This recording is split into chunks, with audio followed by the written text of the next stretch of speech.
ಪರಿಶುದ್ಧ ನಾಮಕ್ಕೆ ಸ್ತೋತ್ರವಾಗಲಿ. ಕರ್ತನ ಸನ್ನಿಧಾನದಲ್ಲಿ ಈ ಬೆಳಗಿನ ಜಾವದಲ್ಲಿ ಮಜಾದ ಪ್ರಾರ್ಥನೆಗೆ ಸೇರಿ ಬರುವಂತೆ ಕರ್ತನು ಕೊಟ್ಟಂತ ಕೃಪೆಗಾಗಿ ಸ್ತೋತ್ರ. ಹಲ್ಲೆಲೂಯಾ. ಕರ್ತನ ಪರಿಶುದ್ಧ ನಾಮಕ್ಕೆ ಸ್ತೋತ್ರವಾಗಿ. ನಿನ್ನೆ ದಿವಸ ನಾವು ಹೊಸ ಟಾಪಿಕ್ ಇಂದ ಸ್ಟಾರ್ಟ್ ಮಾಡಿದ್ವಿ. ಏನ ಟಾಪಿಕ್ ನ ಹೆಡ್ಡಿಂಗ್? ನಮ್ಮ ಆಶೀರ್ವಾದವನ್ನ ಯಾವ ರೀತಿಯಲ್ಲಿ ನಾವು ಮೇಂಟೈನ್ ಮಾಡೋದು, ಯಾವ ರೀತಿಯಲ್ಲಿ ನಾವು ಸಂಭಾಳಿಸೋದು. ಹಲ್ಲೆಲೂಯಾ. ಆಶೀರ್ವಾದ ಕರ್ತನು ಕೊಡಲು ಶಕ್ತನಾಗಿದ್ದಾನೆ. ಆತನು ಪರಲೋಕದ ದ್ವಾರವನ್ನು ತೆರೆಯಲು ಶಕ್ತನಾಗಿದ್ದಾನೆ. ಯಾಕಂದ್ರೆ ಆತನ ಭಕ್ತರು, ಆತನ ಮಕ್ಕಳು, ಆತನನ್ನ ನಂಬಿದವರು ಕೇಳುವಂತ ಸಂದರ್ಭದಲ್ಲಿ, ಯೇಸುವಿನ ನಾಮದಲ್ಲಿ ಕೇಳುವಂತ ಸಮಯದಲ್ಲಿ ಆತನು ಕೊಡುವ ಆತನಾಗಿದ್ದಾನೆ. ಹಲ್ಲೆಲೂಯಾ. ಕೆಲವು ಬಾರಿ ನೋಡುವಾಗ ಮನುಷ್ಯನ ಕೈಗೆ ಸಿಕ್ಕಿದ್ದು ಬಾಯಿಗೆ ಸಿಕ್ಕದ ರೀತಿಯಲ್ಲಿ ಆಗ್ಬಿಡುತ್ತೆ. ಅದಕ್ಕೋಸ್ಕರವಾಗಿ ಕರ್ತನು ಇವತ್ತಿನ ಈ ದಿನಮಾನದಲ್ಲಿ ನಮಗೆ ಕಳಿಸ್ತಿರೋದಂದ್ರೆ, ಕರ್ತನು ಹೇಳ್ತಾ ಇದ್ದೇನೆ, ನಾನು ನಿಮ್ಮನ್ನು ಆಶೀರ್ವದಿಸ್ತೇನೆ, ಖಂಡಿತವಾಗಿ ಆಶೀರ್ವದಿಸ್ತೇನೆ. ನಾನು ನಿಮಗೆ ಆರೋಗ್ಯವನ್ನ ಕೊಡುತ್ತೇನೆ. ಕರ್ತನು ಬಿಡುಗಡೆಯನ್ನ ಕೊಡುತ್ತಾನೆ. ಅದೇ ರೀತಿಯಲ್ಲಿ ಎಲ್ಲ ಫಿನಾನ್ಷಿಯಲ್ ಪ್ರಾಬ್ಲಮ್ ಇಂದ ನಿಮಗೆ ಬಿಡುಗಡೆಯನ್ನ ಮಾಡ್ತಾನೆ. ಆದರೆ ಆ ಒಂದು ಬಂದಂತ ಆಶೀರ್ವಾದವನ್ನ ಅದನ್ನ ತನ್ನಲ್ಲಿಯೇ ಉಳಿಸಿಕೊಂಡು ಆಶೀರ್ವಾದ ನೆಲೆಯಾಗಿ ಯಾವ ರೀತಿ ಜೀವಿಸಬೇಕು. ಹಲ್ಲೆಲೂಯಾ. ಯಾಕಂದ್ರೆ ಕೆಲವು ಬಹಳ ಸೂಕ್ಷ್ಮವಾದ ವಿಶ್ವಾಸಿಗಳ ಅಥವಾ ಸೇವಕರ ತಪ್ಪುಗಳಿಂದ ನಮಗೆ ಬರ್ತಕ್ಕಂಥ ಆಶೀರ್ವಾದವನ್ನು ನಾವು ಉಳಿಸಿಕೊಳ್ಳೋದಕ್ಕೆ ಸಾಧ್ಯವಾಗೋದಿಲ್ಲ. ಬೇರೆಯವರು ಸೈತಾನನು ಕೂಡ ನಮ್ಮ ಆಶೀರ್ವಾದನ ಕಲಿಯೋದಿಲ್ಲ. ಬೇರೆಯವರು ಕೂಡ ನಮ್ಮ ಆಶೀರ್ವಾದನ ಕಲಿಯೋದಿಲ್ಲ. ನಮ್ಮ ಆಶೀರ್ವಾದವನ್ನ, ಸಿಕ್ಕಿದಂತ ಆಶೀರ್ವಾದವನ್ನ ನಾವೇ ಹಾಳು ಮಾಡಿಕೊಳ್ಳುವಂತ ಪರಿಸ್ಥಿತಿ ಇದ್ರೆ, ಅದಕ್ಕೋಸ್ಕರವಾಗಿ ಇವತ್ತಿನ ದಿವಸ ಕರ್ತನು ಆತನ ಜ್ಞಾನದ ಮುಖಾಂತರ ಕೊಡುತ್ತಿರುವಂತ ಈ ಎಲ್ಲಾ ಇನ್ಪುಟ್ಸ್ ಗಳನ್ನು ನಮ್ಮ ಜೀವನದಲ್ಲಿ ನಾವು ಅಳವಡಿಸಿಕೊಳ್ಳೋದಾದ್ರೆ ನಮಗೆ ಸಿಕ್ಕಿದಂತ ಆಶೀರ್ವಾದ ನಿರಂತರವಾಗಿರುವ ಹಾಗೆ ಕರ್ತನ ನಡೆಸುವಾದ. ಹಲ್ಲೆಲೂಯಾ. ಮೊದಲನೇದಾಗಿ ನಾವು ಕಂಡುಕೊಳ್ಳುವ ವಿಚಾರ ಯಾವುದು? ಯೋಚಿಸದೆ ತುಂಬಾ ವೇಗವಾಗಿ ಸಹಾಯ ಮಾಡಿಕೊಡುವುದು. ಹಲ್ಲೆಲೂಯಾ. ಇದನ್ನ ಬರೆದಿಟ್ಕೊಳ್ರಿ. ಇದನ್ನ ಖಾಲಿ ಪುಸ್ತಕದಲ್ಲಿ ಮಾತ್ರ ಬರೆದಿಟ್ಕೊಳ್ಳೋದಲ್ಲ, ಇದನ್ನ ನಾವು ಓದಿತಿರ್ಬೇಕಾದ್ರೆ ಇದು ಜೀವನದ ಪಾಠ. ಕರ್ತನ ನಮಗೆ ಕಳಿಸ್ಕೊಡ್ತೇವೆ. ಸತ್ಯವೇದದಿಂದ ಮಧ್ಯದಿಂದ ಕರ್ತನು ಯೇಸು ಕ್ರಿಸ್ತನ ನಿದರ್ಶನದಿಂದ ಆತನು ಮಾಡಿದ ವಿಚಾರದಲ್ಲಿ ನಮಗೆ ಕಲಿಸಿಕೊಡುವ ವಿಚಾರ ಏನು? ನಮಗೆ ಯಾವ್ದಾದ್ರು ಆಶೀರ್ವಾದ ಬಂದಾಗ ನಮ್ಗೆ ಏನ್ ತವಕ ಇರುತ್ತೆ ಅಂತಂದ್ರೆ, ನನಗೆ ಆಶೀರ್ವಾದ ಆಗಿದೆ, ವೇಗವಾಗಿ ಯಾರಿಗಾದ್ರೂ ಕೊಟ್ಟು ಬಿಡೋಣ, ಯಾರಿಗಾದ್ರೂ ಸಹಾಯ ಮಾಡೋಣ, ಅಥವಾ ಬೇರೆಯವ್ರಿಗೆ ಯಾರಿಗಾದ್ರೂ ಆಶೀರ್ವಾದ ಆಗ ಅವ್ರು ಹಿಂಗ್ ಸಹಾಯ ಮಾಡಬಹುದಿತ್ತಲ್ಲ ಅಂತ ಅನ್ಕೊಂಡು ನಾವು ಸಜೆಷನ್ ಕೊಡೋದಾಗಿದೆ. ಆದ್ರೆ ಇದ್ರ ಮಧ್ಯದಲ್ಲಿ ಏನಿದೆ ಅಂತಂದ್ರೆ, ಕರ್ತನು ಆಶೀರ್ವಾದ ಆಗಿದೆ, ಆಶೀರ್ವಾದ ನೆಲೆಯಾಗಿ ನಮ್ಮ ಮೇಲೆ ಕರ್ತನು ಸುರಿಸಿದ್ದಾನೆ. ಆ ನೆಲೆಯಾಗಿ ನಾವಿರಬೇಕಾಗಿದೆ. ನೆಲೆ ಆಗಿದ್ದು ನಾವು ಇನ್ನೊಬ್ಬರಿಗೆ ಸಹಾಯ ಮಾಡಿದಾಗ ಅದಕ್ಕೆ ಅರ್ಥ ಇರುತ್ತೆ. ಇಲ್ಲಂತಂದ್ರೆ ಏನಂತಂದ್ರೆ, ನೀನು ಒಂದು ವೇಳೆ ನಿಮಗೆ ಅಮೌಂಟ್ ಏನೋ ಒಂದು ಹಣಕಾಸಿನ ವಿಚಾರದಲ್ಲಿ ಆಶೀರ್ವಾದ ಆಯ್ತು ಅಂತಂದ್ರೆ, ಯಾರೋ ಒಬ್ರು ಸಹಾಯದಲ್ಲಿದ್ದಾರೆ, ಯಾರೋ ಒಬ್ರು ಸಾಲದಲ್ಲಿದ್ದಾರೆ, ಅವರು ಎಷ್ಟು ಕೇಳಬಹುದು? 1,000 ರೂಪಾಯಿ ಕೇಳಿದ್ರು ಅಂತ ತಿಳ್ಕೊಳ್ಳಿ. ನಿಮ್ಮ ಹತ್ರ ಎಷ್ಟಿದೆ? 1,000 ರೂಪಾಯಿ ಇದೆ. ಅವರೆಷ್ಟು ಕೇಳಿದ್ರು? 1,000 ರೂಪಾಯಿ ಕೇಳ್ತಾ ಇದ್ದಾರೆ. 1,000 ರೂಪಾಯಿನ ತೆಗೆದು ಒಂದು ಸರಿ ಕೊಟ್ರೆ ಅವನು ಸಾಲನ ಬಿಡುಗಡೆ ಆದ, ನೀನು ಸಾಲಗಾರ ಆಗ್ತೀಯ. ದೇವರ ತಾತ್ಪರ್ಯ ಅದಲ್ಲ. ದೇವರು ಕೊಡುವ ರೀತಿಯಲ್ಲಿ ಮಾಡುವ ಶಕ್ತನ ದೇವರಾಗಿದ್ದಾನೆ. ನಾವು ಕೊಡುವಾಗ ನಾವು ಕೂಡ ಆಶೀರ್ವಾದ ನಿಧಿಯಾಗಿರಬೇಕು. ಇನ್ನೊಬ್ಬರು ನಮ್ಮಿಂದ ಆಶೀರ್ವಾದನ ಹೊಂದುವುದಕ್ಕೆ ಮಾರ್ಗ ಆಗಬೇಕು. ಇದು ಎಲ್ಲರ ಜೀವನದಲ್ಲಿ ನಡೆಯುವಂತ ಒಂದು ವಿಚಾರ ಆಗಿದೆ. ಸಾಲಗಳ ವಿಚಾರ ಬರುವಾಗ ಟಕ್ಕಂತ ಬರುತ್ತೆ ಫೋನ್ ಕಾಲ್ಸ್, ಅಥವಾ ಟಕ್ಕಂತ ವ್ಯಕ್ತಿಗಳು ಬರ್ತಾರೆ. ಹಣ ಬಂತು ಅಂತ ಗೊತ್ತಾದಾಗ ನಿಮ್ಮ ಬಾಗಿಲಲ್ಲಿ ಬಂದು ನಿಲ್ತಾರೆ. ಅವರು ಕೇಳ್ತಾರೆ, ಎಷ್ಟೇನು? 1,000 ರೂಪಾಯಿನೇ ಕೇಳ್ತಾರೆ. ಅವಾಗ ನಮ್ಮ ಮನಸ್ಸು ಏನಂತಂದ್ರೆ, ಪಾಪ ಒಣ ಅನ್ನೋ ರೀತಿಯಲ್ಲಿ ಅನಿಸುತ್ತೆ. ಕರುಣೆ ಕನಿಕರ ಒಳ್ಳೇದೆ, ಆದ್ರೆ ಕರುಣೆ ಕನಿಕರಲ್ಲಿ ಯಾವ ಸ್ಥಳದಲ್ಲಿ ಸೇರಿಸ್ಬೇಕು? ನಮ್ಮ ಜ್ಞಾನವನ್ನ, ಕರ್ತನ ಜ್ಞಾನವನ್ನ ಸೇರಿಸಬೇಕಾಗಿದೆ. ಯಾರೋ ಒಬ್ಬ ಮನೆ ಹತ್ರ ಭಿಕ್ಷುಕ ಬಂದು ನಮ್ಗೆ ಬಹಳ ಕರುಣೆ ಕನಿಕರ ಹೊತ್ತು ಅದರಲ್ಲಿ ಜ್ಞಾನವನ್ನು ಸೇರಿಸಿಲ್ಲ.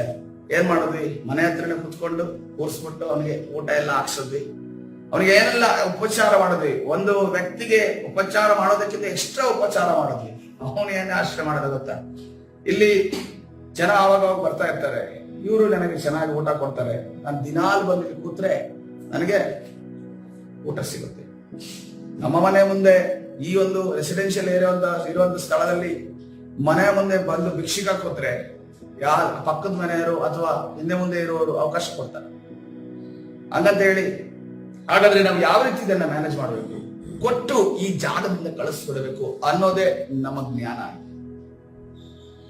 ನಾವು ಅವರನ್ನ ಸಂಪೂರ್ಣವಾಗಿ ಇಲ್ಲೇ ಕೂರ್ಸೋದಕ್ಕೆ ಅವಕಾಶ ಇಲ್ಲ. ಒಂದು ವೇಳೆ ನಾವು ಯಾವುದೋ ಒಂದು ಆಶ್ರಮ ನಡೆಸ್ತಾ ಇದೀವಿ ಅಂತಂದ್ರೆ ಒಂದು ಕೂರಿಸ್ಬೋದು, ಮಲಗಿಸ್ಬೋದು, ಎಲ್ಲ ಮಾಡ್ಬೋದು.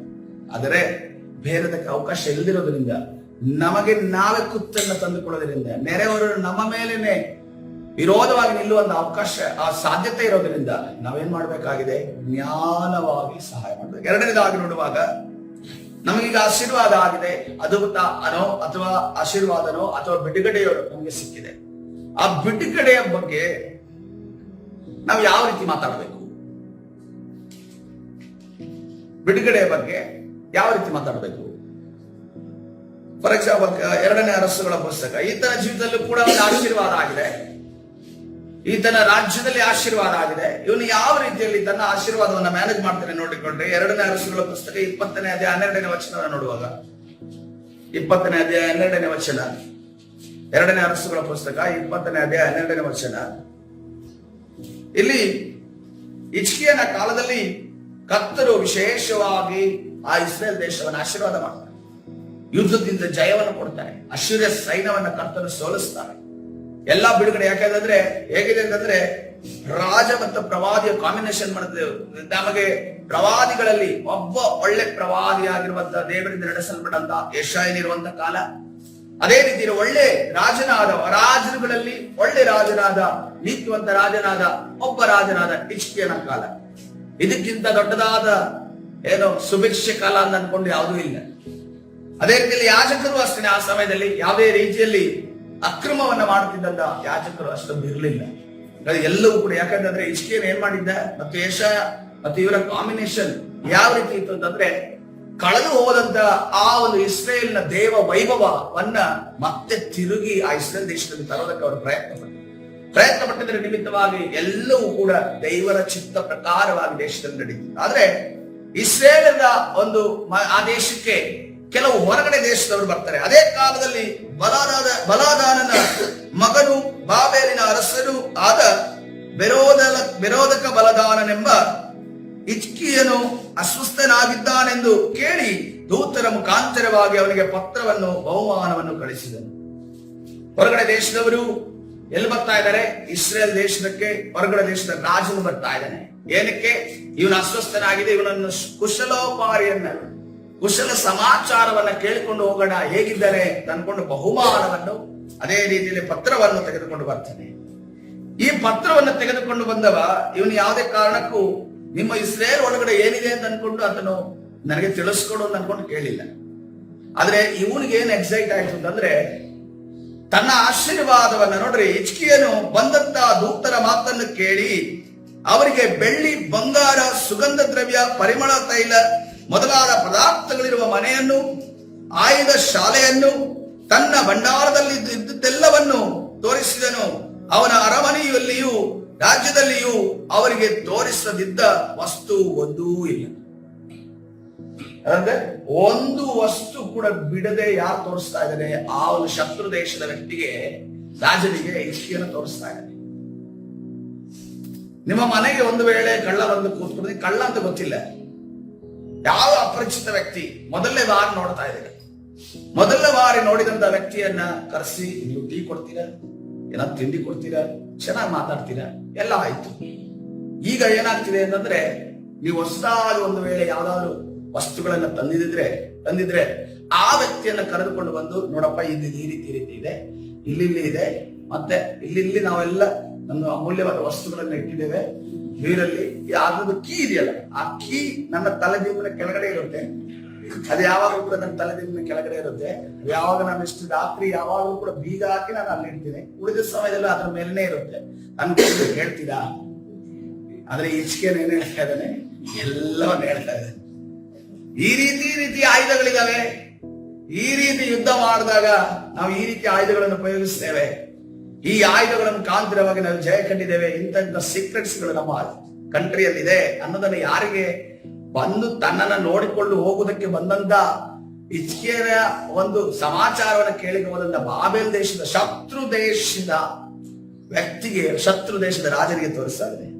ಆಗಲೇ ಕರ್ತನು ಯೆಶಾಯ ಪ್ರವಾದಿಯ ಮುಖಾಂತರವಾಗಿ ಮಾತನಾಡೋದಕ್ಕೆ, ಆಗ ಪ್ರವಾದಿಯಾದ ಯೆಶಾಯನು ಹಿಜ್ಕೀಯನ ಬಳಿಗೆ ಬಂದು ಅವನನ್ನು, ಆ ಮನುಷ್ಯರು ಎಲ್ಲಿಯವರು ಎಂದು ಹೇಳಿದರು ಎಂದು ಕೇಳಲು ಅವನು, ಅವರು ಬಹುದೂರ ದೇಶವಾದ ಬಾಬೇಲಿನಿಂದ ಬಂದವರು ಎಂದು ಉತ್ತರ ಕೊಟ್ಟನು. ಯೆಶಾಯನು ತಿರುಗಿ ಅವನನ್ನು, ಅವರು ನಿನ್ನ ಅರಮನೆಯಲ್ಲಿ ಏನು ನೋಡಿದರು ಎಂದು ಕೇಳಲು ಅವನು, ಅರಮನೆಯಲ್ಲಿ ಇರೋದೆಲ್ಲವನ್ನು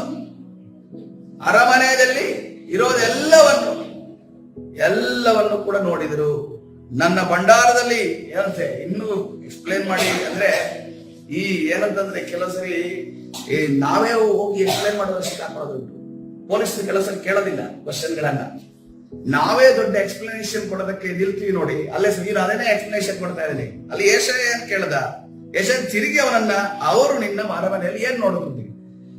ಫಸ್ಟ್ ಹೇಳದ ತಾನೆ ಎಲ್ಲ ನೋಡಿದ್ರು ಅಂತ, ಆಮೇಲೆ ಮತ್ತೆ ತಿರುಗಿ ಹೇಳ್ತಾ ಇದ್ದಾರೆ ಇನ್ನು ಡಿಟೇಲ್ ಆಗಿ ಎಕ್ಸ್ಪ್ಲೇನ್. ನನ್ನ ಭಂಡಾರದಲ್ಲಿ ನಾನು ಅವರಿಗೆ ತೋರಿಸದಿದ್ದ ವಸ್ತು ಒಂದೂ ಇರೋದಿಲ್ಲ, ಎಲ್ಲವನ್ನು ಕೂಡ ಬಿಚ್ಚಿ ಬಿಚ್ಚಿ ಬಿಚ್ಚಿ ಬಿಚ್ಚಿ ತೋರಿಸಿದೆ. ಈಗಲೇ ಶತ್ರು ದೇಶ ಅಂತ ಅನ್ಕೊಂಡಿರುವಾಗ ಯಾರೋ ಒಬ್ರು ರಾಯಭಾರಿ ಬಂದ್ರು ಅಂತ ತಿಳ್ಕೊಳ್ಳಿ. ಆವಾಗ ಅವ್ರನ್ನ ಕರ್ಕೊಂಡೋಗಿ ನಮ್ಮದು ಈ ಸೈನ್ಯ ಇದೆ, ಇವರು ಈ ಟೆಕ್ನಾಲಜಿ ಯೂಸ್ ಮಾಡ್ತಾರೆ, ಇವರು ವಾರ್ ಮಾಡೋಗಿ ಇದು ಟೆಕ್ನಾಲಜಿ ಯೂಸ್ ಮಾಡ್ತಾರೆ, ಈ ರೀತಿಯಲ್ಲಿ ಅಟ್ಯಾಕ್ ಮಾಡ್ತಾರೆ ಅಂತ ಅನ್ಕೊಂಡು ಯಾರಾದ್ರೂ ದೇಶದವ್ರು ಹೇಳ್ತಾರ? ಆದ್ರೆ ಇಸ್ಕೇಲ್ ಏನ್ ಮಾಡ್ತಾ ಇದ್ದಾನೆ, ಒಬ್ಬ ದೇವ ಮನುಷ್ಯನ ಏನ್ ಮಾಡ್ತಾ ಇದ್ದಾನೆ, ಆತನು ತನ್ನ ಆಶೀರ್ವಾದದ ಮತ್ತಿನಲ್ಲಿ ಮುಳುಗಿದವನಾಗಿ ಏನ್ ಮಾಡ್ತಾ ಇದ್ದಾನೆ, ಎಲ್ಲವನ್ನ ಹೇಳ್ಕೊತಾ ಇದ್ದಾನೆ. ಅಂದ್ರೆ ಆತ ತನ್ನ ಹೇಳ್ಕೊಳ್ಳೋದು ಇದು ದೇವರಿಗೆ ಸಾಕ್ಷಿ ಹೇಳೋದಂತಲ್ಲ, ದೇವರಿಗೆ ಮಹಿಮೆ ಆಗೋದ ಕಾರ್ಯವನ್ನು ಮಾಡ್ತಾ ಇಲ್ಲ. ಆತನ ಏನ್ ಮಾಡ್ತಾ ಇದ್ದಾರೆ, ತನ್ನ ಆಶೀರ್ವಾದವನ್ನ ಏನ್ ಮಾಡ್ತಾನೆ, ಕೊಚ್ಚಿಕೊಳ್ತಾ ಇದ್ದಾನೆ. ನನಗೆ ಹಿಂಗಾಯ್ತು ಅಂತ ಅನ್ಕೊಂಡು ಪದೇ ಪದೇ ಪದೇ ಹೇಳ್ತಾರೆ. ಯಾಕೆಂತಂದ್ರೆ ಯಾರಿಗೆ ಏನಾಗ್ಲಿ, ಬಾಬೆಲ್ ದೇಶದವನಿಗೆ ಅವನಿಗೆ ಹೊಟ್ಟೆ ಕಿಚ್ಚಾಗ್ಬೇಕು, ಬಾಬೆಲ್ ದೇಶದ ರಾಜನಿಗೆ ಅವನಿಗೆ ಉರಿಬೇಕು ಅವನಿಗೆ. ಯಾಕೆಂತಂದ್ರೆ ನನ್ನ ದೇವರು ನನ್ನನ್ನು ಈ ರೀತಿಯಲ್ಲಿ ಆಶೀರ್ವಾದ ಮಾಡಿದ್ದಾನೆ, ನಾನೇ ನಿನಗಿಂತ ದೊಡ್ಡವನು ನನಗೆ ಗೊತ್ತಾಗಬೇಕು. ಸಭೆಯಲ್ಲಿ ಈ ರೀತಿಯಲ್ಲಿ ಸಾಕ್ಷಿ ಹೇಳೋರಿದ್ದಾರೆ. ಸಾಕ್ಷಿ ಹೇಳಿದ್ರೆ ಉರ್ಕೋಬೇಕು ಅವರು. ಸಾಕ್ಷಿಯಿಂದ ಹೇಳಿದ್ರೆ ಹಂಗೆ ನಿದ್ದೆನೆ ಬರಬಾರ್ದು ಅವ್ರಿಗೆ. ಸಾಕ್ಷಿ ಹೇಳೋದು ಎಲ್ರಿಗೂ ದೇವರ ಮಹಿಮೆಗಾಗಿ ಹೇಳೋದು, ಆದ್ರೆ ಯಾರು ತಲುಪಬೇಕು ಅವರಿದಾರ ತಾನೆ, ಅವರಿದಾರ ಈ ಸೆಷನ್ ಅಲ್ಲೇ ಹೇಳ ಮಾಡ್ತಾರ ಇಲ್ಲೋ ಮಾಡ್ತಾರೆ. ಆ ಸಾಕ್ಷಿ ದೇವರಿಗೆ ಮಹಿಮೆ ಅಂತ ತರೋದಿಲ್ಲ. ನಾವು ತಲುಪಿಸ್ಬೇಕು. ಯಾರಿಗೆ ತಲುಪಿಸ್ಬೇಕಾಗಿದೆ?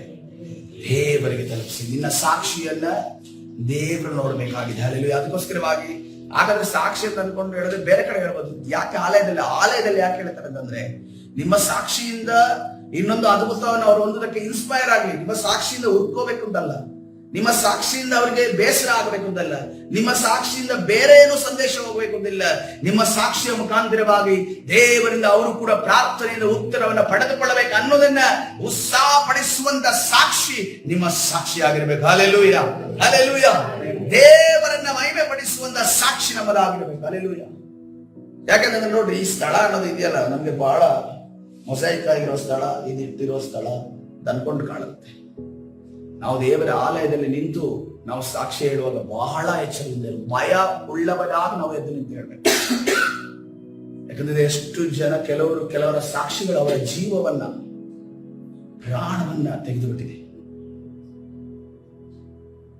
ನೋಡ್ರಿ, ಉಜ್ಜನು ದೊಡ್ಡ ಕಾರ್ಯ ಮಾಡ್ದ. ಏನ್ ದೊಡ್ಡ ಕಾರ್ಯ ಮಾಡ್ದ?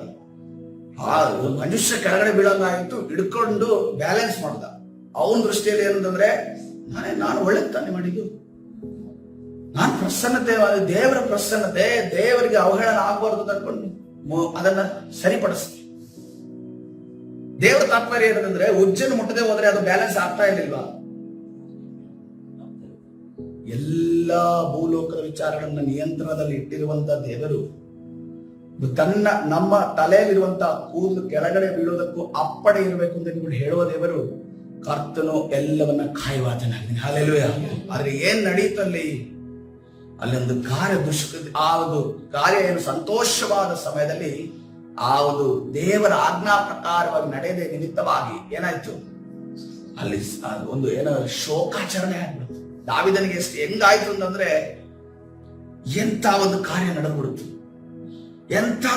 ನಡೆದುಬಿಡ್ತು ಅನ್ನೋ ರೀತಿಯಲ್ಲಿ. ಅದಕ್ಕೋಸ್ಕರವಾಗಿ ನಾವು ದೇವರ ಸನ್ನಿಧಿಯಲ್ಲಿ ಮಾತನಾಡುವಂತ ಮಾತುಗಳು, ನಾವು ಎಲ್ಲ ವಿಚಾರಗಳನ್ನ ನಾವು ಬಹಳ ಭಯಭಕ್ತಿಯಿಂದ ಮಾತನಾಡಬೇಕಾಗುತ್ತೆ. ದೇವರು ಮತ್ತೆ ತಿರುಗಿ ನಿಮ್ಮ ಹೃದಯದಲ್ಲಿ ದೇವ ಭಯವನ್ನು ಕರ್ತನು ಹುಟ್ಟಿಸ್ತಾ ಇದ್ದಾನೆ. ಹಲ್ಲೆಲೂಯಾ. ಸಾಕ್ಷಿ ಏನ್ ನಡೆದಿದೆಯೋ ನಾವು ಅದನ್ನ ಮಾತ್ರ ನಡೆದಿದ್ದ ವಿಚಾರಗಳನ್ನ ಮಾತ್ರ ದೇವ ಸನ್ನಿಧಿಯಲ್ಲಿ ಮಾತಾಡಬೇಕು. ಇಲ್ಲಿ ನೋಡಿ, ಇವನು ಮನುಷ್ಯರು ಎಲ್ಲಿಯವರು ಎಂದು ಕೇಳಿದಾಗ ಎಂದು ಹೇಳ್ತಾನೆ, ಆಗ ನ್ಯಾಯ ತೀರ್ಪನ್ನು ಯೆಶಾಯನು ಹೇಳ್ತಾ ಇದ್ದಾರೆ. ಯೆಶಾಯನು ತಿರುಗಿ ಅವರು ನಿನ್ನ ಅರಮನೆಯಲ್ಲಿ ಏನ್ ನೋಡಿದರು ಅಂತ ಕೇಳಿದಾಗ ಅವನು ಹೇಳಿದೆ, ಅವರಿಗೆ ತೋರಿಸಿದ ಒಂದು ವಸ್ತು ಇಲ್ಲ. ಆಗ ಹಿಜ್ಕೀಯನಿಗೆ ಯೆಹೋವನ ಮಾತನ್ನು ಕೇಳು, ಆತನು ನಿನ್ನ ಪೂರ್ವಿಕರ ಕಾಲದಿಂದ ಇಂದಿನವರೆಗೂ ಅರಮನೆಯಲ್ಲಿ ಸಂಗ್ರಹವಾದದ್ದೆಲ್ಲವೂ ಬಾಬೆಲಿಗೆ ಒಯ್ಯಲ್ಪಡುವ ದಿನ ಬರುವುದು, ಇಲ್ಲೇನೂ ಉಳಿಯೋದಿಲ್ಲ. ಇಲ್ಲೇನು ಉಳಿಯೋದಿಲ್ಲ ಅಂದ್ರೆ ನಿನ್ನ ತಲೆಮಾರು ಕೂಡ ಉಳಿಯೋದಕ್ಕೆ ಚಾನ್ಸ್ ಇಲ್ಲ ಅನ್ನೋದನ್ನ ಕರ್ತನಲ್ಲಿ ಹೇಳ್ತಾ ಇದ್ದಾನೆ. ನೋಡ್ರಿ, ಈಗ ನಾನು ಈ ರೀತಿಯಲ್ಲಿ ಹೇಳಿದೆ ನಿಮ್ಗೆ, ಏನಂತ ಹೇಳಿದೆ, ಸಾಕ್ಷಿಯನ್ನ ಬಹಳ ಭಯಭಕ್ತಿಯಿಂದ ಹೇಳಬೇಕು. ನಾನು ಸಾಕ್ಷಿನೇ ಹೇಳಲ್ಲ, ನನ್ನ ಸಾಕ್ಷಿನೇ ಹೇಳಲ್ಲ. ಇವ್ರಿಗೇನು ಸಾಕ್ಷಿ ಹೇಳಿದ್ರೆ ಹಿಂಗ ಅಂತಾನೆ, ಸಾಕ್ಷಿ ಹೇಳಿದ್ರೆ ಏನೇನೋ ನಿಯಮ ಹೇಳ್ತಾರೆ, ಸಾಕ್ಷಿ ಹೇಳಿದ್ರೆ ಹಿಂಗ್ ಹೇಳ್ಬೇಕು ಅಂತ ಹೇಳ್ತಾರೆ. ನನ್ನ ರೀತಿಯಲ್ಲಿ ನಾನು ಹೇಳಕ್ ಆಗ್ತಾ ಇಲ್ಲ, ನಾನು ಯಾರಿಗೆ ತಿಳಿಸ್ಬೇಕು ಅವ್ರಿಗೆ ತಿಳಿಸಕ್ ಆಗ್ತಿಲ್ಲ. ಇನ್ನು ನಾನು ಹೇಳೋದಿಲ್ಲ ಅದನ್ನು. ಈ ರೀತಿಯಲ್ಲಿ ಕೂಡ ಆಲೋಚನೆ ಮಾಡೋದಕ್ಕೂ ಇದ್ದಾರೆ. ನೀವು ಸಾಕ್ಷಿ ಹೇಳಬಾರದು ಅಂತ ಅನ್ಕೊಂಡು ತಾತ್ಪರ್ಯ ಅಲ್ಲ. ನಾವು ನಮ್ಮ ಮಾನಸಿಕವಾಗಿ ಸಾಕ್ಷಿ ಹೇಳಿದ್ರೆ ನಮಗೆ ಎಫೆಕ್ಟ್, ನಮ್ಮ ಆತ್ಮ ಪ್ರಾಣ ಶರೀರಕ್ಕೆ ಎಫೆಕ್ಟ್ ಬರೆಯರೆ, ನಮ್ಮ ಆತ್ಮ ಪ್ರಾಣ ಶರೀರಕ್ಕೆ ಅದು ಸಮಸ್ಯೆಗಳನ್ನು ಉಂಟು ಮಾಡುತ್ತದೆ. ಅದನ್ನ ನಾವು ಅರ್ಥ ಮಾಡಿಕೊಳ್ಳಬೇಕು. ಇದು ಒಂದು ಭಾಗ. ಆದ್ರೆ ಇನ್ನೊಂದು ಭಾಗ ದೇವರ ಮನುಷ್ಯನ ಬಗ್ಗೆ ನಾವು ಹೋಗೋಣ. ನ್ಯಾಯಸ್ಥಾಪಕರ ಪುಸ್ತಕ 16ನೇ ಅಧ್ಯಾಯಕ್ಕೆ ಹೋಗೋಣ. ನ್ಯಾಯಸ್ಥಾಪಕರ ಪುಸ್ತಕ 16ನೇ ಅಧ್ಯಾಯ. ಅಲ್ಲಿ ಏನ್ ನಡೀತಾ ಇದೆ, ಯಾರ ಸ್ಟೋರಿ ಇದೆ, ಯಾರ ವಿಚಾರ ಬರೆಯಲ್ಪಟ್ಟಿದೆ? ಸಂಸೋರನ ಬಗ್ಗೆ ಬರೆಯಲ್ಪಟ್ಟಿದೆ. ಸಂಸೋರನಿಗೆ ಒಂದು ಸೀಕ್ರೆಟ್ ಅನ್ನ ಕೈಯಲ್ಲಿ ಕೊಟ್ಟಿದ್ರು. ಏನಂತ? ತನ್ನ ಶಕ್ತಿಯ ಸೀಕ್ರೆಟ್ ಅನ್ನ ಯಾರ ಹತ್ರನೂ ಶೇರ್ ಮಾಡಂಗಿಲ್ಲ, ಯಾರ ಹತ್ರನೂ ಬಿಚ್ಚಿಕೊಡಂಗಿಲ್ಲ. ಅದೇನೋ ಅವನದು ಆಶೀರ್ವಾದ, ಅವನಲ್ಲಿರುವಂತ ನಿಧಿ ಅದು. ಆ ನಿಧಿಯನ್ನ ಅವನಿಗೆ ಮಾತ್ರ ಅನುಭವಿಸಬೇಕು ಮತ್ತು ಕರ್ತನ ಯೋಜನೆ ಆತನ ಮುಖಾಂತರ ನೆರವೇರುವುದಕ್ಕೂ ಕೊಟ್ಟಂತ ನಿಧಿ ಅದಾಗಿದೆ. ಆದ್ರೆ ಶತ್ರು ದೇಶದವರು ಏನ್ ಮಾಡ್ತಾ ಇದ್ದಾರೆ, ಇವನು ಯಾವುದಕ್ಕೂ ಬಗ್ತಾ ಇಲ್ಲ. ಇವನು ಎಷ್ಟು ಜನ ಬಂದ್ರು, ಯಾವ ರಥಗಳು ಬಂದ್ರು, ಎಷ್ಟೇ ಸಾವಿರ ಜನರು ಬಂದ್ರು ಕೂಡ ಯುದ್ಧದಲ್ಲಿ ಏನ್ ಮಾಡ್ತಾ ಇದ್ದಾರೆ, ಜಯಿಸ್ತಾ ಇದ್ದಾನೆ. ಇನ್ನೊಂದೇನಂತಂದ್ರೆ ಒನ್ ಮ್ಯಾನ್ ಆರ್ಮಿ ಅನ್ನೋ ರೀತಿಯಲ್ಲಿ ಒಬ್ಬನೇ ಒಬ್ಬ ವ್ಯಕ್ತಿ. ಈಗ ಒಂದು ದೇಶ ತಂದಾಗ ಒಬ್ಬ ಸೈನಿಕರನ್ನ ಹಿಡಿದು ಅವನನ್ನ ನಮ್ಮ ಪಾಲಿಗೆ ವಶಪಡಿಸಿಕೊಂಡು ಅವನ ಮುಖಾಂತರ ಕೆಲಸ ಮಾಡಿಸೋಣ ಅಂತಂದ್ರೆ ಇವನಿಗೆ ಸೈನ್ಯನೇ ಇಲ್ಲ. ಇವನು ಒಬ್ಬನೇ ಒಬ್ಬ ಇಸ್ರೇಲಿನ ದೊಡ್ಡ ಸೈನ್ಯವಾಗಿ 1000 ಜನರನ್ನ, ಮುಂದೆ ಬರುವಂತ ಎಲ್ಲಾ ವ್ಯಕ್ತಿಗಳನ್ನ ನಾಶ ಮಾಡುವಂತ ಬಲವನ್ನ ಇವನು ಹೊಂದಿದ್ದಾನೆ. ಇವನಿಗೆ ಈಗ ಒಂದು ಸೀಕ್ರೆಟ್ ಏನಂತಂದ್ರೆ, ಆತನಲ್ಲಿ ಒಂದು ಶಕ್ತಿ ಇದೆ. ಆ ಶಕ್ತಿಯ ಸೀಕ್ರೆಟ್ ಅನ್ನು ಯಾರು ತಿಳ್ಕೋಬೇಕು? ಫಿಲಿಸ್ಟಿಯರು ತಿಳ್ಕೋಬೇಕು. ನಮ್ಮಲ್ಲಿ ಕೂಡ ಅನೇಕ ಬಾರಿ ಕರ್ತನು ರಹಸ್ಯವಾಗಿ ಮಾತನಾಡುವ ವಿಚಾರಗಳಿದ್ದಾವೆ. ಆ ರಹಸ್ಯವಾದ ಮಾತುಗಳನ್ನ ವಿಚಾರವನ್ನ ನಾವು ಬಹಿರಂಗಪಡಿಸಬಾರದು. ಅದು ನಿಮಗೂ ನಿಮ್ಮ ಕರ್ತನ ಮಧ್ಯದಲ್ಲಿ ನಡೆದಂತ ವಿಚಾರ, ಅಥವಾ ಸೇವಕರು ಮತ್ತು ನಿಮ್ಮ ಮಧ್ಯದಲ್ಲಿ ನಡೆದಂತ ವಿಚಾರ. ಅದನ್ನೆಂದೂ ಕೂಡ ಬಹಿರಂಗ ಪ್ರಾಣ ಹೋಗ್ಲಿ, ಕತ್ತು ಕೊಯ್ಲಿ, ನಾವು ಸೀಕ್ರೆಟ್ ನ ಬಿಟ್ಟುಕೊಡ್ಬಾರ್ದು. ನಮ್ದು ಹೆಂಗಿದೆ ಅಂತಂದ್ರೆ ಲೈವ್ ಟೆಲಿಕಾಸ್ಟ್ ಮಾಡ್ಬಿಡ್ತೀವಿ. ಇಲ್ಲಿ ಮಾತಾಡಿದನ್ನ ಲೈವ್ ಆಗಿ ಬೇರೆ ಕಡೆ ಹೋಗ್ತಾ ಇರುತ್ತೆ. ಅಷ್ಟು ನಮ್ಮ ಮಾತುಗಳು ಹೆಂಗಂತಂದ್ರೆ ನಮಗೆ ತಕ್ಕೊಳಕ್ಕೆ ಆಗಲ್ಲ. ಇಲ್ಲಿ ಆಗಿದ್ದನ್ನ ಈಗ ಹೇಳೋದು ಆದ ನಂತರನೇ ಅನ್ನ ಸಾರು ತಿಂದು ನೀರು ಕುಡ್ದಂಗೆ. ಆ ರೀತಿಯಲ್ಲಿ ಜೀವನ ಮಾಡಿದ್ರೆ, ನಾನು ಮೊದಲನೇದಾಗಿ ಹೇಳ್ತೇನೆ ಬಿಡರೆ, ರಹಸ್ಯವನ್ನು ಕಾಪಾಡೋದು ಏನಾಗಿದೆ? ದೇವರ ಪ್ರಭಾವ. ಹಲ್ಲೆಲೂಯಾ. ದೇವರ ಪ್ರಭಾವ ನಿಮ್ಮ ಮೇಲಿದೆ. ನೀವು ರಹಸ್ಯವನ್ನು ಕಾಪಾಡುವವರಾಗಬೇಕು. ನೀವು ಕುತ್ಕೊಂಡು ಇಲ್ಲಿ ನಡೆದಂತ ರಹಸ್ಯದ ವಿಚಾರವನ್ನು ಲೈವ್ ಟೆಲಿಕಾಸ್ಟ್ ಮಾಡಿದ್ರೆ, ನಿನ್ನ ಜೀವನದಲ್ಲಿ ನಡೆಯುವಂತ ದುರ್ಘಟನೆಗಳನ್ನ ಬೇರೆಯವ್ರ ಲೈವ್ ಟೆಲಿಕಾಸ್ಟ್ ಮಾಡ್ತಾರೆ,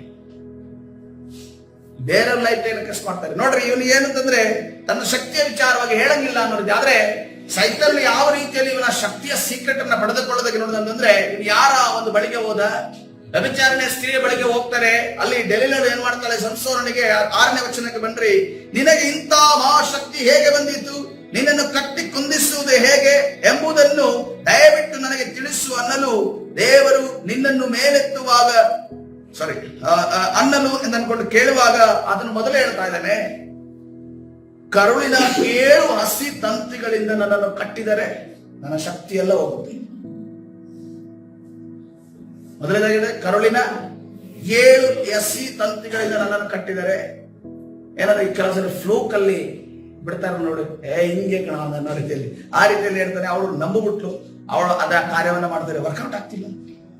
ಉಪಯೋಗಿಸಿದ ಹೊಸ ಹಗ್ಗಗಳಿಂದ ನನ್ನನ್ನು ಕಟ್ಟಿದರೆ ನನ್ನ ಶಕ್ತಿ ಹೋಗುತ್ತೆ, ಅಲ್ಲಿ ಕೂಡ ವರ್ಕೌಟ್ ಆಗಲಿಲ್ಲ.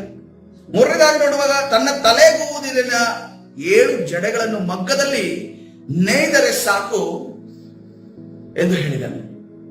ಆವಾಗಲೂ ಕೂಡ ಆ ಕಾರ್ಯನ ಮಾಡ್ತಾರೆ, ವರ್ಕೌಟ್ ಆಗ್ತೀವಿ.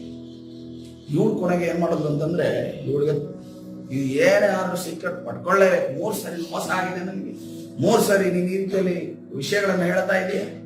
ಇವನಿಗೆ ಟಾರ್ಚರ್ ಕೊಟ್ಬಿಟ್ಟು, ಟಾರ್ಚರ್ ನಿಂತ್ರೇನು ಶಕ್ತಿಯ ಕಾರಣ ಏನು, ಕೂತ್ರು ಶಕ್ತಿಯ ಕಾರಣ ಏನು, ಮಲಗಿದ್ರು ಶಕ್ತಿಯ ಕಾರಣ ಏನು, ಈ ರೀತಿಯಲ್ಲಿ ಟಾರ್ಚರ್ ಕೊಡುವಂತ ವ್ಯಕ್ತಿಗಳಿದ್ದಾರೆ. ಅವರನ್ನು ಬಹಳ ಕೇವಲ ಸೀಕ್ರೆಟ್ ನ ಹೊರಗಡೆ ತೆಗೆಯೋದಕ್ಕೆ ಅವ್ರು ಬಿಡೋದಿಲ್ಲ. ಸೀಕ್ರೆಟ್ ನ ಹೊರಗಡೆ ತೆಗೆಯೋದಕ್ಕೆ ಇದು ಮಾಮೂಲಿಯಾಗಿ ಸೀಕ್ರೆಟ್ ನ ಹೊರಗಡೆ ತೆಗೆಯೋದು ಗಂಡಸರಷ್ಟೊಂದು ತಲೆ ಕೆಡಿಸ್ಕೊಳಕ್ ಹೋಗೋದಿಲ್ಲ, ಹೆಂಗಸರು ಬಿಡೋದಿಲ್ಲ. ಈ ಜಿಗಣೆ ಇಟ್ಕೊಂಡು ನಿಂತ್ರೆ ಹಿಡಿದು ಬಿಟ್ರು ಅಂತಂದ್ರೆ ಇದು ಹೊರಗಡೆ ಬರಲೇಬೇಕು, ಬ್ಲಡ್ ಆದ್ರೂ ಬರ್ಬೇಕು ಅನ್ನೋ ರೀತಿಯಲ್ಲಿ, ಆ ರೀತಿಯಲ್ಲಿ ಹೊರಗಡೆ ತೆಗೆದಿದೆ. ಅಂದ್ರೆ ಅದು ಕೆಟ್ಟದ್ದು ಒಳ್ಳೇದು ನನಗೆ ಗೊತ್ತಿಲ್ಲ. ಬಟ್ ಈ ಮ್ಯಾಟರ್ ಅಲ್ಲಿ ನೋಡುವಾಗ, ಇಲ್ಲಿ ಸಂಸೋರನ ವಿಚಾರವಾಗಿ ನೋಡುವಾಗ, ಅವನ ಒಳಗಡೆ ಇರುವಂತಹ ದೈವಿಕವಾದ ರಹಸ್ಯವನ್ನು ಹೊರಗಡೆ ತೆಗೆಯುವುದಕ್ಕೆ ನೋಡ್ತಾ ಇದ್ದಾಳೆ. ಕೊನೆಗೂ ಕೂಡ ಆಕೆ ಸಫಲವಾಗ್ತಾಳೆ. ಎಲ್ಲಿ 16ನೇ ವಚನದಲ್ಲಿ, ಇದಲ್ಲದೆ ಅವನನ್ನು ದಿನವೂ ಮಾತಿನಿಂದ ಪೀಡಿಸಿದ್ದರಿಂದ ಅವನಿಗೆ ಸಾಯುವುದು ಒಳ್ಳೆಯದನ್ನುವಷ್ಟು ಬೇಸರವಾಯಿತು.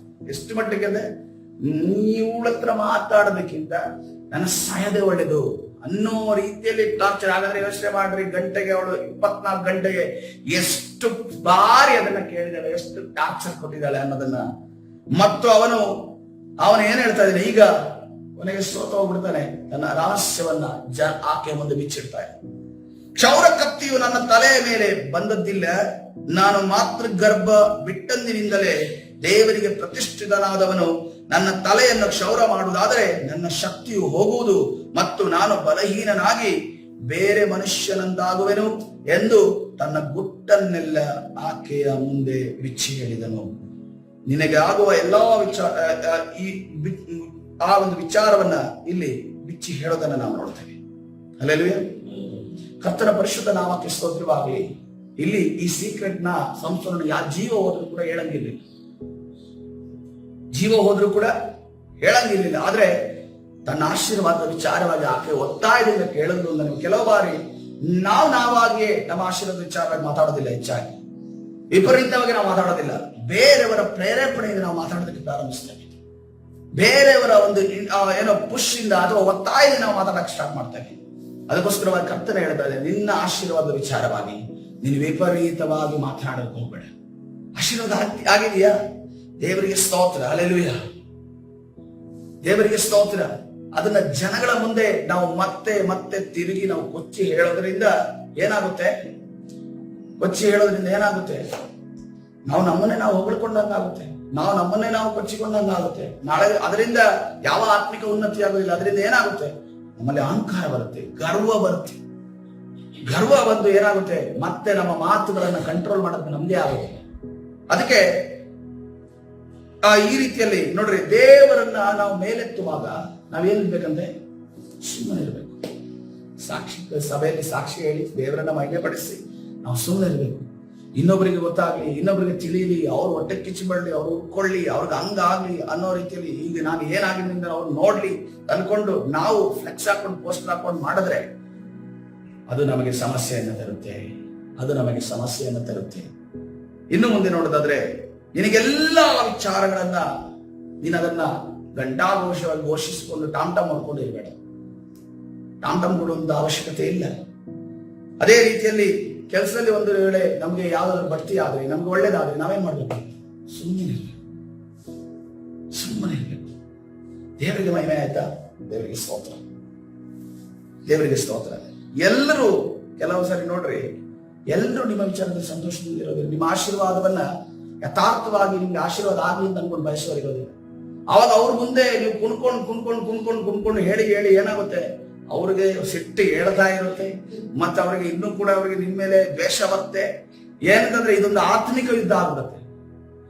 ಈಗ ಆಶೀರ್ವಾದ ಆಯ್ತು, ಅವ್ರಿಗೆ ಪರವಾಗಿಲ್ಲ, ನನಗೊಂದು ದಿವಸ ಬರುತ್ತೆ. ನನಗೂ ದಿವಸ ಬಂದಾಗ ನಾನು ಸಭೆಯಲ್ಲಿ ನಿಂತು ವಾಶಾಕಿ ಹೇಳಿದಾಗ ಅವ್ರಿಗೆ ಎಫೆಕ್ಟ್ ಆಗಬೇಕು. ಡೈರೆಕ್ಟ್ ಆಗಿ ಹೋಗಿ ಚುಚ್ಚಬೇಕು ಅನ್ನೋ ರೀತಿಯಲ್ಲಿ ನಮ್ಮ ಮನಸ್ಸು. ಇವತ್ತಿನ ದಿವಸ ಈ ಸ್ವಭಾವವನ್ನು ಬದಲಿಸೋಣ. ಇದು ಇನಿಷಿಯಲ್ ಆಗಿರುವಂತಹ ವಿಶ್ವಾಸಿಗಳಿಗೆ ಇರುವಂತಹ ಪ್ರಾಬ್ಲಮ್ ಅಲ್ಲ. ಅಂದ್ರೆ ಈಗಷ್ಟೇ ಬೆಳೆಯುತ್ತಿರುವಂತಹ, ಈಗಷ್ಟೇ ರಕ್ಷಣೆ ಇರುವಂತಹ ವಿಶ್ವಾಸಿಗಳಿಗೆ ಸಮಸ್ಯೆ. ಅವರಿಗೆ ಸಾಕ್ಷಿ ಹೇಳಕ್ಕೆ ಬರೋದಿಲ್ಲ. ಅವ್ರು ಸಾಕ್ಷಿ ಹೇಳುವಾಗಲೂ ನಡುತ್ತಾರೆ. ಏನ್ ಹೇಳಿ ಅಂದ್ಕೊಂಡು ಹೇಳ್ತಾರೆ. ಈಗ ನಾನು ಆಕ್ಚುಲ್ ಆಗಿ ಲಾಸ್ಟ್ ವೀಕ್ ಸಾಕ್ಷಿ ಹೇಳಿದೆ. ನಾನ್ ಹೇಳುವಂತ ಸಾಕ್ಷಿ ಅಲ್ಲ, ಅವ್ರ ಅಜ್ಜಿ ಹೇಳುವಂತ ಸಾಕ್ಷಿ. ಅವ್ರ ಅಜ್ಜಿ ಹೇಳೋದಕ್ಕೆ ಅವ್ರಿಗೆ ಬರ್ತಾ ಇಲ್ಲ. ಅದಕ್ಕೋಸ್ಕರವಾಗಿ ಆ ಸಾಕ್ಷಿ ದೇವರ ನಾಮವನ್ನ ಮಹಿಮೆ ಪಡಿಸ್ತಾಗಿರ್ತದೆ. ಅಲ್ಲೆಲೂಯಾ. ನಾವು ಹೇಳುವಂತ ಅದ್ಭುತಗಳು ಬೇರೆಯವರಿಗೆ ಕೌನ್ಸಿಲ್ ಮಾಡೋದಕ್ಕೆ ನಾವು ಹೇಳ್ತೀವಲ್ಲ ನಮ್ಮ ವಿಚಾರವಾಗಿ, ಆವಾಗ ನಾವು ನಮ್ಮ ಮಹಿಮೆಯನ್ನು ಪಡಿಸೋದಕ್ಕಿಂತ ದೇವರನ್ನ ನಾನು ಪ್ರಾರ್ಥನೆ ಮಾಡಿದೆ, ನಾನು ಉಪವಾಸ ಮಾಡಿದೆ, ನಾನು ಈ ಕಾರ್ಯವನ್ನ ಮಾಡಿದೆ ಅಂತ ಅನ್ಕೊಂಡು ಹೇಳೋದಕ್ಕಿಂತ ಏನನ್ನ ಹೇಳೋಣ, ದೇವರ ಕಾರ್ಯವನ್ನ ಮಾಡಿದ್ರು. ಅಲ್ಲೆಲೂಯಾ. ದೇವರ ಆತ್ಮನ ನನ್ನ ಜೀವಿತದಲ್ಲಿ ಚಲಿಸಿದ, ದೇವರನ್ನ ಕುಟುಂಬದ ವರ್ಗದಲ್ಲಿ ಚಲಿಸಿದ. ನೋಡ್ರಿ, ಯಾವ ಮಹಿಮೆಯನ್ನ ನಾನು ಕಡಿಮೆ ಆಗಬೇಕು, ನೀನು ಹೆಚ್ಚಾಗಬೇಕು ಅಂತ ಕರ್ತನ. ನೋಡ್ರಿ, ಯೋಹಾನನನ್ನ ಗಮನಿಸಿರಿ. ಯೋಹಾನನನ್ನು ಮೊದಲೇ ಸೇವೆಗೆ ಬಂದವನು, ಅದನ್ನ ಸೇವೆಯಲ್ಲಿ ಆಗ್ಲೇ ಅವನು ಎಸ್ಟಾಬ್ಲಿಷ್ ಆಗಿರುವಂತ ಸೇವೆಯನ್ನು ಮಾಡುವಾಗ ಆತನೇ ಹೇಳ್ತಾ ಇದ್ದಾನೆ, ಆತನ ಕೆರದ ಬಾರನ್ನು ಕಟ್ಟುವುದಕ್ಕೆ ಯೋಗ್ಯತೆ ನನಗಿಲ್ಲ. ಕೆರದ ಬಾರನ ಕಟ್ಟುವುದಕ್ಕೆ ಯೋಗ್ಯತೆ ಯಾರ ಬಗ್ಗೆ ಹೇಳ್ತಾರೆ? ಈಗಷ್ಟೇ ಸೇವೆಗೆ ಕಾಲಿಟ್ಟಿರುವಂತ, ಬಹಿರಂಗ ಸೇವೆಗೆ ಕಾಲಿಟ್ಟಿರುವಂತ, ಆದ್ರೆ ಮಾನಸಿಕವಾಗಿ ನಾನು ಹೇಳ್ತಿರೋದು, ಈಗಷ್ಟೇ ಸೇವೆ ಕಾಲಿಟ್ಟಿರುವ ಯೇಸುವಿನ ಬಗ್ಗೆ ಹೇಳ್ತಾರೆ. ಈತನೇ ಯಜ್ಞದ ಕುರಿ ಆಗುತ್ತೆ, ಈತನ ಹಿಂದೆ ನೀವು ಹೋಗ್ರಿ ಅಂತ ಅನ್ಕೊಂಡು ಯಾರಿಗೆ ಹೇಳ್ತಾರೆ? ಯೋಹಾನ ಯಾಕೋಬನಿಗೆ ತನ್ನ ಶಿಷ್ಯರಿಗೆ ಹೇಳ್ಕೊಡ್ತಾರೆ. ಎಲ್ಲರೂ ಕೂಡ ಈತನನ್ನ ಬಿಟ್ಟು ಎಲ್ಲೂ ಹೋದ್ರು, ಯೇಸುವಿನ ಬಳಿಗೆ ಹೋದ್ರು. ಆದ್ರೆ ಅವನು ಯಾವುದೇ ರೀತಿಯಲ್ಲಿ ದುಃಖದಿಂದ ಕಳಿಸ್ಲಿಲ್ಲ, ಸಂತೋಷದಿಂದ ಕಳಿಸಿದ. ಯಾಕಂತಂದ್ರೆ ಆತನೇ ನಿಜವಾದ ದೇವರೆಂದು ಯಾರಿಗೆ ಗೊತ್ತಿತ್ತು? ಸ್ನಾನಿಕನಾದ ಯೋಹಾನನಿಗೆ ಗೊತ್ತಿತ್ತು. ಹಲ್ಲೆಲೂಯಾ. ಈಗಲೂ ಕೂಡ ನಮ್ಮ ಮುಂದೆ ಇನ್ನೊಬ್ಬ ಯೇಸು ಇಲ್ಲ. ನಮ್ಮ ಮಧ್ಯದಲ್ಲಿ ಒಬ್ಬನೇ ಯೇಸು. ಆತನ ಎಲ್ಲ ಕಾರ್ಯವನ್ನ ಮಾಡ್ತಾ ಇದ್ದಾನೆ. ನಾವು ಏನನ್ ಮಾಡ್ಬೇಕು? ನಾವು ಕಡಿಮೆ ಆಗಬೇಕು, ಯೇಸು ಕ್ರಿಸ್ತನ ಹೆಚ್ಚಾಗಬೇಕು. ಹಲ್ಲೆಲೂಯಾ. ಯಾವಾಗ ನಾವು ಕಡಿಮೆಯಾಗಿ ಯೇಸು ಕ್ರಿಸ್ತನ ಹೆಚ್ಚಾಗ್ತಾನೋ, ಕರ್ತನು ನಮ್ಮನ್ನ ಎತ್ತಿ ಮಹಿಮೆ ಪಡಿಸುವ ಆತನಾಗಿದೆ. ಹಲ್ಲೆಲೂಯಾ. ಅದಕ್ಕೋಸ್ಕರವಾಗಿ ಕರ್ತನ ನೋಡ್ರಿ, ನಮ್ಮನ್ನ ಯಾವುದೇ ರೀತಿಯಲ್ಲಿ ಉಪವಾಸದಲ್ಲಿ ಅಥವಾ ಹೊಟ್ಟೆಗಿಲ್ಲದೆ ಸಾಯವಾಗಿ ಮಾಡೋದಿಲ್ಲ, ಅಥವಾ ಕೊರತೆಯಲ್ಲಿ ಸಾಯವಾಗಿ ಮಾಡೋದಿಲ್ಲ, ಅದ್ಭುತಗಳಿಲ್ಲದೆ ಯಾವ್ದನ್ನ ಮಾಡೋದಿಲ್ಲ. ನಾವು ಕಿದ್ಯೋನ್ ರೀತಿಯಲ್ಲಿ ಪಿತೃಗಳಲ್ಲಿದ್ದ ಅದ್ಭುತ ಎಲ್ಲಿಂದ ನೋಡಿ ಕೇಳುವಂತ ಪರಿಸ್ಥಿತಿ ನಮಗೆ ತರೋದಿಲ್ಲ. ಖಂಡಿತವಾಗಿ ನಿಮ್ಮ ಜೀವಿತದಲ್ಲಿ ಕರ್ತನ ಅದ್ಭುತವನ್ನ ಮಾಡ್ತಾನೆ. ಆದ್ರೆ ಅದ್ಭುತ ನನ್ನ ಜೀವಿತದಲ್ಲಿ ನಡೆಯುವಾಗ ನಾನು ಯಾವ ರೀತಿಯಲ್ಲಿ ಅದನ್ನು ಸಂಭಾಲಿಸ್ತೇನೆ, ನಾವು ಯಾರ ಜೊತೆ ಯಾರಿಗೆ ತಿಳಿಬೇಕು, ಯಾರಿಗೆ ಗೊತ್ತಾಗಬೇಕು ಅಂತ ಅನ್ಕೊಂಡು ಬಾಯಲ್ಲಿ ಹೇಳ್ಕೊಂಡು ತಿರುಗ್ತೇವೋ, ಅದನ್ನ ನಾವೇ ನೋಡ್ರಿ. ಒಂದು 100 ಗ್ರಾಮ್ ಚಿನ್ನ ಪರ್ಚೇಸ್ ಮಾಡಿದೀನಿ ಅಂತ ತಿಳ್ಕೊಳ್ಳೋಣ.